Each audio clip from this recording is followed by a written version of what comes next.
Okay, this is the inside of the cab, little walk around. I can't zoom out far enough to probably do a good job showing you this, but I'll do the best I can. I'm going to just start with what we have on the dash of the instrument cluster.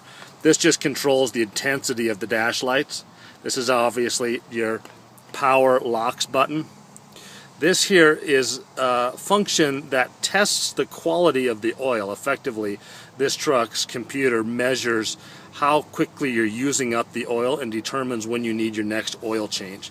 And this, pushing this button, there's a dash light on the dash that indicates whether the oil needs to be changed or not. I prefer to run on the 5,000 mile oil change interval schedule, but you can run by the truck's computer. Red light, yellow light, and green light on the dash, as I recall. This light here, this button here, ODO, that just lets you check the miles on the truck without having the key. This here I don't believe does anything. It is a switch if you've got a van box that allows you to turn the light on inside of the box. You could hook it up to some floodlights or something like that in the box. These are just switches that if you wanted to add something you could. They're blank at the moment.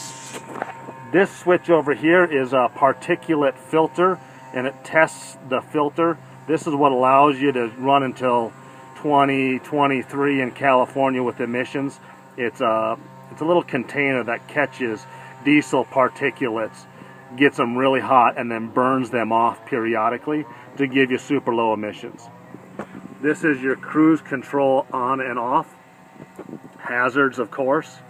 Regular climate control and radio. Little pocket here for some fuel cards if you have one. Key hanger here. Glove box. This little center deal is a little workstation, fold downable armrest thing. Cup holders. 4-speed automatic with overdrive. I recommend you just run the truck in drive. You don't need to be moving it in and out. If you do run a long gradual hill, you can lock out overdrive with this button here.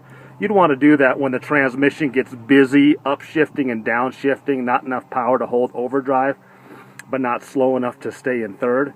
So this is the only way that you can deselect drive, effectively selecting third gear.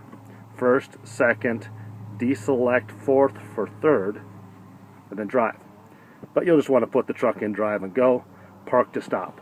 You don't, however, want to stop and hold the whole truck's load with the transmission.